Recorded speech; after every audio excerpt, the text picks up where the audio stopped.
आज की डेट में हम लोग बात करेंगे भारत की भूगर्भिक संरचना के बारे में कि किस तरीके से पृथ्वी की उत्पत्ति, कौन कौन सी चट्टानें कहाँ पर किस तरीके से क्या हुआ है। तो इन सारी चीज़ों को बहुत अच्छी तरीके से देखेंगे। स्टार्ट करते हैं। देखिए, भूगर्भिक संरचना की बात करते हैं तो हमारी पृथ्वी के गर्भ में क्या क्या चीज़ें हैं, किस तरीके से जो पहले हमारी पृथ्वी की संरचना कैसी थी, हमारा जो भारत देश है तो उससे संबंधित चीज़ें देखेंगे। तो देखिए, भूगर्भिक संरचना की जहाँ तक बात कही जाती है तो पृथ्वी जो है, ठीक है, अर्थ जो है, तो उसके चट्टानों की प्रकृति कैसी है, क्रम कैसा है, व्यवस्था कैसी है, इन सारी चीज़ों को मिलाने के बाद भूगर्भिक संरचना हमें प्राप्त होती है। ठीक है, अब देखिए, संरचना जो होती है पृथ्वी के भीतर होने वाली शक्तिशाली विवर्तनी की जो प्लेट टेक्टोनिक जो शक्तियां होती हैं उनका यह परिणाम होती है। समय दर समय पहले से आज तक ये चीज़ें चलती चली आई हैं। ठीक है, तो इसी का जो प्लेट टेक्टोनिक प्रक्रियाएं होती हैं तो उन्हीं का यह परिणाम मानी जाती है। ठीक है भाई, कोई भी अगर मान लीजिए कोई एक चट्टान है तो उसका जैसे उत्पत्ति है, अब एक ही दिन में थोड़ी हो गया होगा कि आपने कल की डेट में देखा तो उत्पत्ति हो गई, नहीं। ये बहुत एक प्रक्रिया, एक प्रोसेस के तहत होता है। ठीक है, धीरे धीरे धीरे धीरे ये चीज़ें बनती हैं और आज से नहीं, ये बहुत पहले जो बहुत सारे ऐसे काल हैं जिनका हमें कोई समय भी ज्ञात नहीं है कि कब से कब तक है, लेकिन कुछ का ज्ञात है। तो उन सारी चीज़ों को अच्छे से अभी हम लोग देखेंगे। तो देखिए, जो भूगर्भिक संरचना होती है तो उसमें क्या क्या चीज़ों पर ध्यान दिया जाता है, तो सबसे पहले तो इसकी बात समझते हैं। देखिए, ढलानों का प्रकार कैसा है, जैसे कोई चट्टान है तो उसका ढलान का प्रकार कैसा है, उसका चरित्र कैसा, उसका कैरेक्टरिस्टिक्स कैसी हैं। ठीक है, मिट्टी के जो चट्टानों की मिट्टी है और जो उसके भौतिक गुण हैं, उसके रासायनिक गुण हैं, वो कैसे हैं। खनिज की उपलब्धता, यानी जैसे मान लीजिए दक्कन का पठार है, ठीक है, या आपका जो आपका विंध्यन पठार है, तो ये जो विंध्यन पहाड़ी है, श्रेणी है विंध्यन श्रेणी, तो विंध्यन श्रेणी में कौन कौन से खनिजों की उपलब्धता है, तो ये सारी की सारी चीजें, दक्कन ट्रैप है तो ये धारवाड़ श्रेणी है, कुड़प्पा है, तो ये जितने भी श्रेणियां हैं या जो चट्टानें हैं, इनसे हमें आखिर प्राप्त क्या क्या होता है, खनिज की उपलब्धता कैसी है, वहाँ पर भूमि जल जो होता है उसके संसाधनों को समझने में मदद करता है। तो ये सारे तरीके हैं जो भूगर्भिक संरचना है उसको समझने के। ठीक है, देखिए, भूगर्भिक संरचना और जो एक भूगर्भिक काल है, ठीक है, उसका भी डिवीजन अभी हम लोग देखेंगे।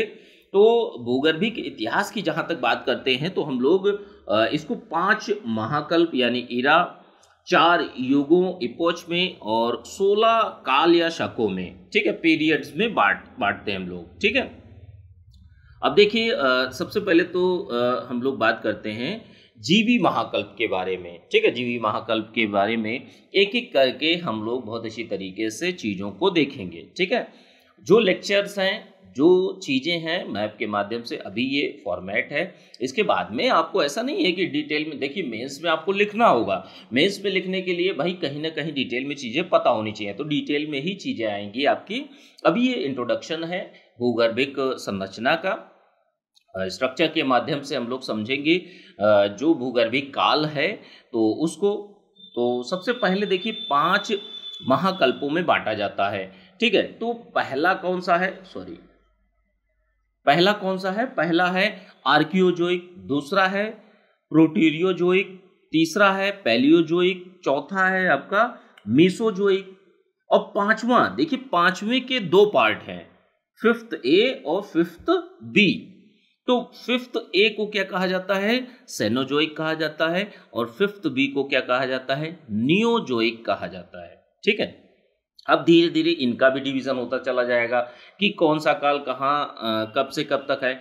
देखिए, जो आर्कियोजोइक है और प्रोटीरोजोइक है तो इसका हमें कोई काल निर्धारण पता नहीं चल पाया है, तो इसको प्री कैम्ब्रियन काल की संज्ञा दी जाती है। क्या दी जाती है, प्री कैम्ब्रियन काल की संज्ञा दी जाती है। ठीक है, अब देखिए, जो सेनोजोइक है और नियोजोइक है, ठीक है, तो अब देखिए, जैसे आपका पैलियोजोइक है तो इसको प्रथम युग कहा जाता है।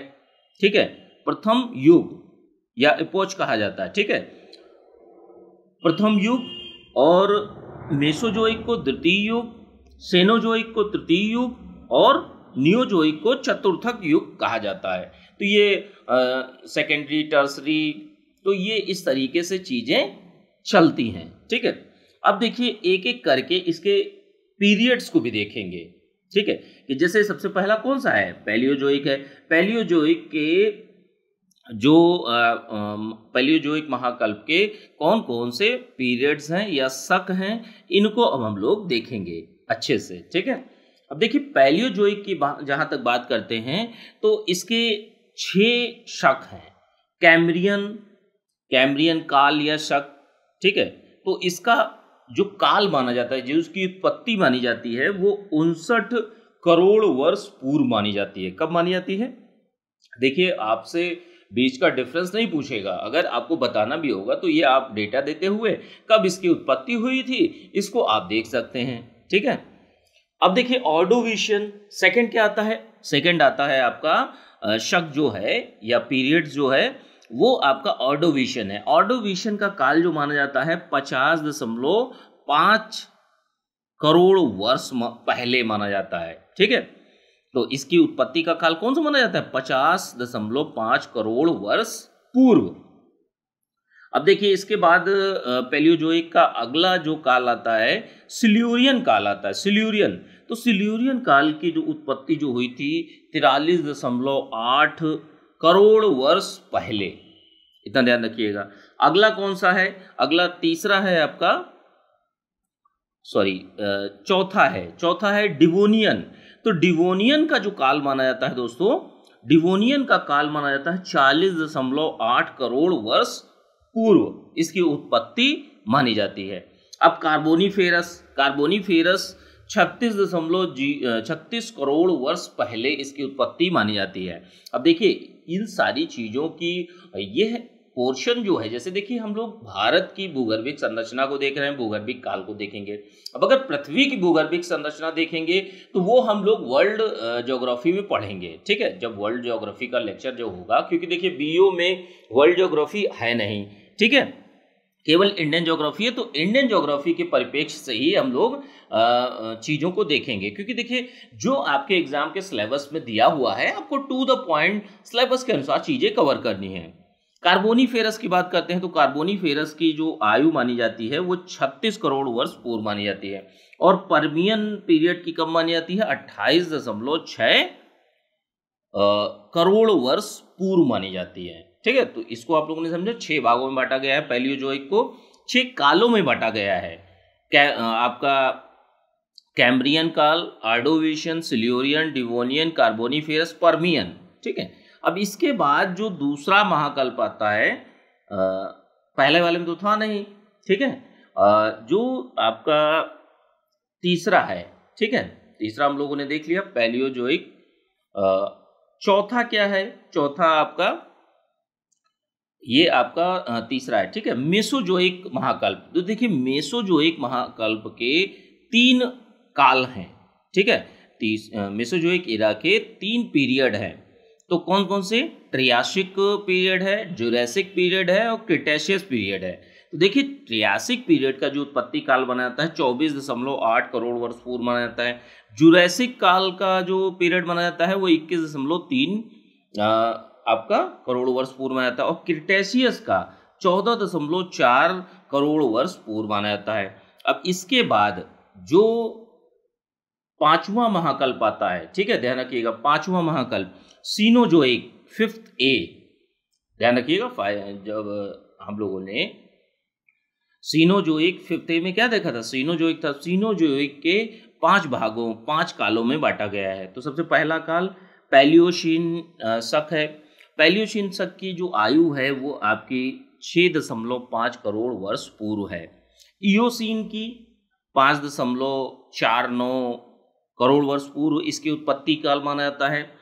ओलिगोसीन का 3.8 करोड़ वर्ष पूर्व माना जाता है। और मायोसीन का 2.46 करोड़ वर्ष पूर्व माना जाता है। और प्लायोसीन का 0.51 करोड़ वर्ष पूर्व माना जाता है। तो ये आपका सीनोजोइक का जो सिनोजोइक एरा है, तो उसी के पीरियड्स हैं, इनका डिवीजन किया गया है। अब इन्हीं का जब हम भौगोलिक भारत की भौगोलिक संरचना पढ़ेंगे अगले वाले लेक्चर में क्या है, कौन से, जैसे दक्कन ट्रैप है, धारवाड़ है, कुड़प्पा है, विंध्यन है, दक्कन ट्रैप है, तो इन सब की उत्पत्ति किस काल में हुई वो हम अभी एक इंट्रोडक्शन है इसका कि कौन से काल में कहाँ किस तरीके से उत्पत्ति हुई। अब इन्हीं काल से जोड़कर अगला वाला लेक्चर बहुत अच्छी तरीके से देखेंगे, बहुत सारी चीज़ों को, उसमें कौन कौन से खनिज मिले, कौन कौन सी वनस्पतियाँ हैं, कौन कौन से जीव हैं, वो सारी चीज़ें, उत्पत्ति किस काल में हुई, तो उन सारी चीज़ों के बारे में हम लोग देखेंगे। ठीक है, अब देखिए फिफ्थ ए हो गया। अब फिफ्थ बी जो है यहाँ है, देखिए नियोजोइक महाकल्प, तो ये फिफ्थ बी है, नियोजोइक महाकल्प। तो इसमें दो भागों में बांटा गया है, दो कालों में बांटा गया है। प्लिस्टोसीन की आयु जो मानी जाती है, उत्पत्ति काल जो माना जाता है, वो 20 लाख वर्ष पूर्व माना जाता है। ठीक है, 20 लाख वर्ष पूर्व माना जाता है। और होलोसीन शक या होलोसीन पीरियड, अब होलोसीन जो पीरियड है वही वर्तमान में जारी है। ठीक है, ध्यान रखिएगा, अच्छी तरीके से ध्यान रखिएगा आप लोग कि यह काल, पीरियड और इपोच किस तरीके से क्या कार्य करते हैं। ठीक है, अब किन चीज़ों का कहाँ पर डिवीज़न किया गया है, कौन से दक्कन ट्रैप, धारवाड़, कुड़प्पा, इन सारी चीज़ों का डिवीज़न किस तरीके से क्या किया गया है, उन सारी चीज़ों को हम लोग नेक्स्ट लेक्चर में बहुत अच्छी तरीके से देखेंगे।